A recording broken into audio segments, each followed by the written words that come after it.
PETA. How are y'all doing today? Doing all right? All right. PETA's brought me out here because the district is taking a personal interest in the health and fitness of all of their employees. You may have heard different schools are actually doing the same thing. Some schools are actually paying for memberships.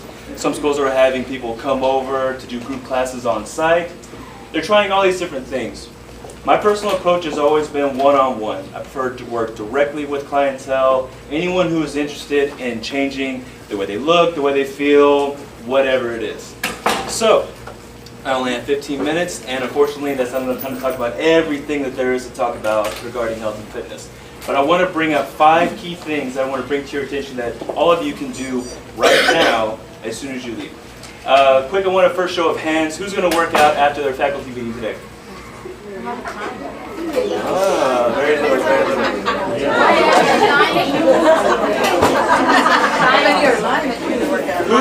Who is going to watch what they eat tonight when they get home for dinner? I do that. All right, that's better. All right, that looks a lot better. That looks a lot better. Okay, and one more show of hands. Who here has tried to work out, whether in a class setting, on their own, with a trainer, and did not see results? See you right there.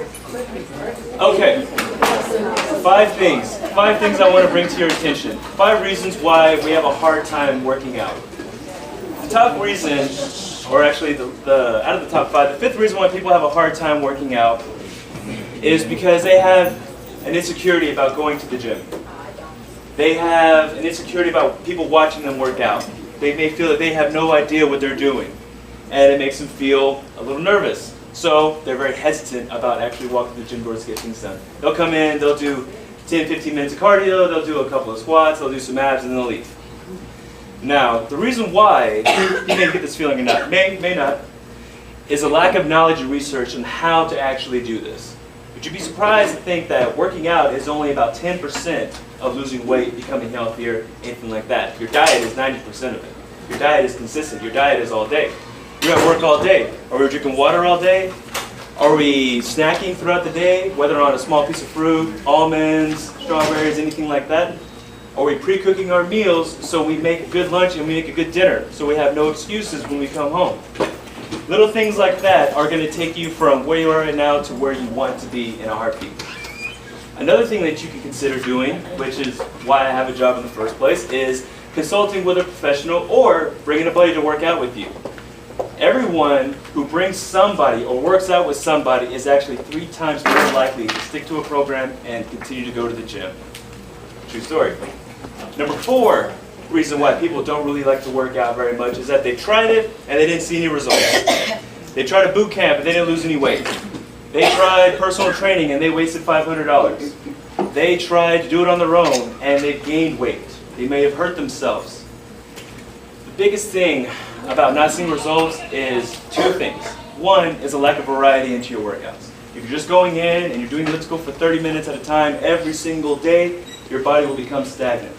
Think of it like this. All of us are teachers. Do we use the same teaching philosophies that we used from the 1920s till now? Because they don't work. Times have changed. Things are different. And as time changes, we have to change with it. Change is the only thing consistent in our lifetime. So if you're doing nothing but cardio, you need to do weights. If you're doing nothing but weights, you've got to do cardio.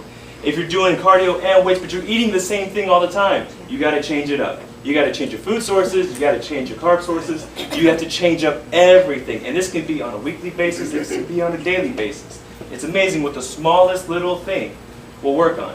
Perfect example, there was a point in time where I was working with Liz, and she wasn't losing any weight anymore. She was eating clean 15 days straight, and she didn't realize why she wasn't dropping any weight. In fact, she gained a little bit of weight.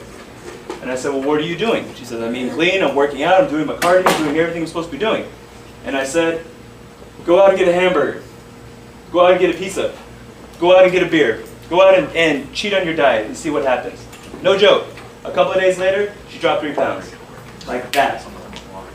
The body becomes so adapted to what we bring on it that it's made to be accustomed to it, and therefore it will no longer progress. It may actually regress. Constant change in your diet, constant change in your workouts are going to take you from 2 pounds a week to 5 pounds a week, to 7 pounds a week, depending on how strict you are on yourself. It's very possible. Number 3 reason why people don't like to work out very much is because it's too expensive. It's too expensive. Gym memberships are anywhere between $20 to $65 to $75 a month.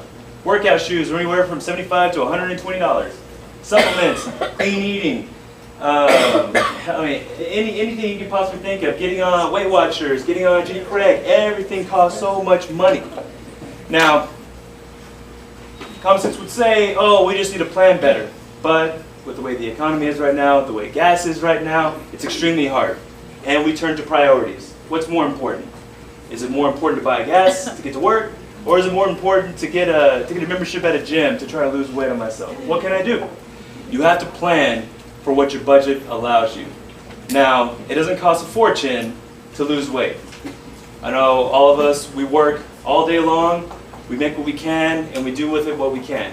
But you have to keep one thing in mind: priorities. What's important to you? Do you want to continuously buy clothes that you may or may not want to wear? Clothes and sizes that you don't want to be in anymore? Do you want to purposely go out and eat and constantly ruin your diet? Or would you rather save money, buy groceries, and eat at home? Would you rather invest money in yourself so you can wear a size 4 or you can wear a size 6 and get out of a size 10 or 12? Do you want to invest more money in yourself so you don't have any more back pain, you're stronger, you're more flexible, you feel more lively, you feel able to do anything because you went from a 16 to a 2, or you dropped 50 pounds in less than a year's time? Priorities make a huge difference. And I'm not gonna lie, I've never even been like this either. For the first 13 years of my life, I was an obese child. I was 5'4", and I was well over 300 pounds. I had a size 60 waist at 13 years old. My priorities were all over the place. I didn't even care about the way I looked. I didn't care about what I ate. I depended on someone to make my meals for me, and that's where I ended up. So, taking priorities into consideration, here I am now. I'm a fitness trainer, a fitness professional. I've been one for 4 years. I currently hold 5 different certifications. I own my own business. I write for SeanBFit magazine. I also write for the Las Vegas Informer and the San Antonio Informer under the health and fitness section. I make videos, and I take people from where they are, and I give them new ways to become better in every single way. You will be absolutely amazed when you realize that you've done something that at one point in your life you thought you will never be able to do. At one point in your life you probably thought, I'll never get into a size 4 again, or I'll never be able to pick myself up if I actually fell down and hurt myself, or I'll never be able to help somebody who needed me. When you finally realize that you can do something like that, everything changes. Everything is even more possible than it was the day before it happened. And it just gets easier, and easier to do. Now, that was number 3? 3. Number 3? All right. Number 2. I am too tired. Out of the 4 years that I have been a fitness professional, I have heard this excuse over and over and over again. We are. Who's too tired to work out? Raise your hand. Everyone, yes. All right. Who's too tired not to work out? All right, nobody. Okay. All right. You're too tired. You had a long day at work. You got to go home. You got to take care of the kids. You got to do laundry. You got to cook. You got to clean. You got to get ready for tomorrow. It's a routine that a lot of us get caught in, and it happens because it's life. You never know what's going to happen. On the way home, something could happen. There could be traffic backed up for hours, or, the possibilities are literally endless. But time strategies to get your workouts in are the only way that you're going to be able to overcome that. Because obviously you can't make more hours in the day. 24 hours, you have 8 hours of sleep. You got anywhere from 8 to 14 hours? 8 to 14 hours to work. And that leaves you with whatever you have left to get a workout in.